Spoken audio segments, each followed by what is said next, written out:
So you all right, welcome back YouTube. Radhe Radhe. और आज की वीडियो में हम बात करेंगे इकोनॉमिक्स, मैक्रो इकोनॉमिक्स का डायग्राम्स के ऊपर। काम की बात ज़्यादा करते हैं इस वीडियो में। सबसे पहले आप ये समझो कि ये वीडियो बोर्ड स्पेशल है एंड प्री बोर्ड स्पेशल है। बोर्ड्स के लिए तो खास करके ये वीडियो बहुत ज़्यादा इंपॉर्टेंट है, क्योंकि हम लोग को इकोनॉमिक्स में सबसे ज़्यादा डर डायग्राम्स को लेके होता है। तो ये वीडियो में आपका डायग्राम्स का डर भी चला जाएगा। तो आप पहले ये देखो कि कौन से चैप्टर्स में डायग्राम्स है। Chapter 11 foreign exchange rate, chapter 9, chapter 7 और चैप्टर 8। ये यहाँ पे आपको ऊपर नाम भी दिख जाएगा चैप्टर्स का। तो आपको चैप्टर सब समझ में आ गया कि कौन से चैप्टर्स में है। Foreign exchange rate, excess demand and deficit demand, aggregate demand and aggregate supply, income determinant and multiplier. ये 4 चैप्टर्स हम लोग का डायग्राम कंटेन करता है। और उसके बाद अब आप यहाँ पे देखोगे इतना सारा है चैप्टर्स, आपको पता चल गया। अब आप डायग्राम्स देखो। पहले यहाँ पे स्टार्टिंग में ही 2 डायग्राम्स है जो कि कोई यूज़ का नहीं है। ये वाला भी उतना यूज़फुल नहीं है, ये वाला यूज़फुल है। फिर ये वाला उतना यूज़फुल नहीं है। ये वाला बहुत रेयर चांसेस में आता है, लेकिन हम लोग के बुक में फिर दिया हुआ है। यहाँ पे एक और डायग्राम है, यहाँ पे फिर टर्न करेंगे, ये देखो फिर से आ गया। अब देखो यहाँ पे ये तो हुआ इनकम डिटर्मिनेंट एंड मल्टीप्लायर का। अब आते हैं एग्रीगेट डिमांड पे। ये फ्रंट में ही एक डायग्राम, यहाँ पे टर्न करोगे तो फिर ये एएस वाला डायग्राम आता है। फिर एक और पेज टर्न करोगे तो फिर यहाँ पे डायग्राम है। ये कौन सा है? कंजम्पशन फंक्शन का है ये, कंजम्पशन फंक्शन। और ये सेविंग फंक्शन का है।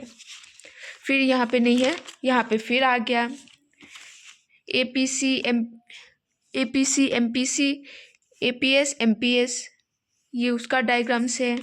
फिर यहाँ पे टर्न करोगे तो यहाँ पे नहीं आया, तो ये फिर यहाँ पे आ गया इसका डेरिवेशंस। अगर सेविंग फंक्शन, हम लोग को डिराइव करना है, डेविएशंस डिराइव करना है saving function from consumption function. From होगा तो पहले यहाँ पे कंजम्पशन आएगा, फिर नीचे हम लोग सेविंग कर देंगे। पहले हम लोग ये ड्रॉ करेंगे, फिर ये जो बीच का पॉइंट आएगा जहाँ पे ये दो मीट हो रहा है, where y equals to c, income equals to consumption, break even point. वहाँ से हम लोग जब एक स्ट्रेट लाइन नीचे उतारेंगे तो यहाँ से हम लोग का इस पॉइंट से ये 2 पॉइंट जब मिलेगा तो हम लोग का सेविंग फंक्शन हो जाएगा। फिर ये है इसका रेसिप्रोकल, ये है जब फ्रॉम होगा तो हमेशा यहाँ पे देखना कि कंजम्पशन यहाँ पे शुरू हो रहा है और ये सेविंग यहाँ पे है, ठीक है। तो ये पॉइंट है। उसके बाद फिर ये लास्ट में फिर एक और आ गया इन्वेस्टमेंट फंक्शन। अब ये है कि नहीं पता, लेकिन रजत अरोड़ा सर ने हम लोग को कराया था, तो ये उसका नोट्स है। ये चैप्टर मैंने शिवांगी मैम से किया था। मैं ये ग्राफ समझने के लिए 2 टीचर का हेल्प लेती हूँ, एक तो रजत अरोड़ा सर और दूसरा शिवांगी मैम का। तो या आप ये सोचोगे कि मैं 2 टीचर्स क्यों ले रही हूँ, क्योंकि कभी कभी मुझे सर का समझ में नहीं आता है, मैम का वही समझ आ जाता है। और जब मैम का समझ नहीं आती तो मैं सर का देख लेती हूँ। तो मेरा ऐसे हो जाता है। किसी किसी बच्चों का नहीं होता है, वो लोग एक ही टीचर पकड़ के रखते हैं। मैं भी रखती हूँ दूसरे सब्जेक्ट्स के लिए, लेकिन जब समझ में नहीं आते तो मैं चली जाती हूँ दूसरे में। सो ये excess demand and deficit demand यहाँ पे पहले पेज में नहीं है, तो यहाँ पे आ गया एक्सेस डिमांड का। ये इम्पॉर्टेंट है। फिर इसका एक्सप्लेनेशंस, फिर आगे आपका डेफिसिट डिमांड का। फिर आप सॉरी यहाँ पे मैंने आपको दिखाना भूल गई शायद। एक्सेस डिमांड, हाँ डेफिसिट डिमांड, फिर ये डेफिसिट का। फिर यहाँ पे बस 2 है इस चैप्टर में, 2 डायग्राम्स है, ठीक है। अब आ गया फॉरेन एक्सचेंज रेट। ये फ्लेक्सिबल एक्सचेंज रेट सिस्टम का डायग्राम। तो ये फिर उसका वो आ गया। आप चिंता मत करो, यहाँ पे आपको डायग्राम समझ में नहीं आ रहा है, लेकिन मैं आपको एक PDF दूंगी, उसमें सारा है, आपको एंड में बताऊंगी उसके बारे में। ये आपका है excess demand and excess supply का। अगर यहाँ पे ऊपर ज़्यादा होता है तो वो एक्सेस सप्लाई हुआ, नीचे ज़्यादा होता है तो एक्सेस डिमांड हुआ। और ये आ गया increase and decrease in demand and supply. उसके बाद अब नहीं है, अब नहीं है, अब नहीं है। तो ये हो गया आपका डायग्राम्स का, आपने ओवरऑल व्यू ले लिया, ठीक है।